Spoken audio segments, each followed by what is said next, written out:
Hello everyone, আজকে অফিসে যাওয়ার দিন ছিল, তার জন্য অফিসে যাওয়ার পথে আপনাদেরকে এই মন্দিরটা দেখাচ্ছি। এই মন্দিরটা দিয়ে আমরা প্রত্যেকবার পাস করি। মন্দিরটা মহাদেবের মন্দিরটা এত সুন্দর, এত পিসফুল একটা এরিয়া। খুব ভাল লাগে জায়গাটায় বারবার যেতে। এনিওয়েজ তারপরে অফিসে পৌঁছে করে নিলাম কাজ, কাজের পর করে নিলাম লাঞ্চ। লাঞ্চে ছিল লেমন রাইস আর চিকেন, যেটা আমি বাইরে থেকে খেয়েছি, বাট এটা পুরো হোমমেড স্টাইলে বানানো, খুব সুন্দর খেতে, খুব টেস্টি আর খুব হেলদি একটা অপশন বলতে পারো। তারপরে একটুখানি হেঁটে আবার অফিসে ফিরলাম, আর এত গরম, এত রোদের তাপ, মনে হচ্ছে যে শরীরটা জ্বালা করছে। তারপরে এসে খেয়ে নিলাম একটু ফ্রুটস।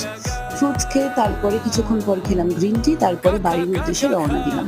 এখানে ওয়েদারটা খুব সুন্দর লাগছে বলে এটাকে ক্যাপচার করলাম।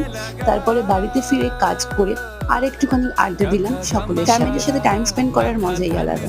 তারপরে দিনটা শেষ করলাম একটা মুভি দেখে, খুবই হাসির মুভি এটা, আমদানি একখানি খরচা। দেখা হচ্ছে পরের ভিডিওতে, বাই।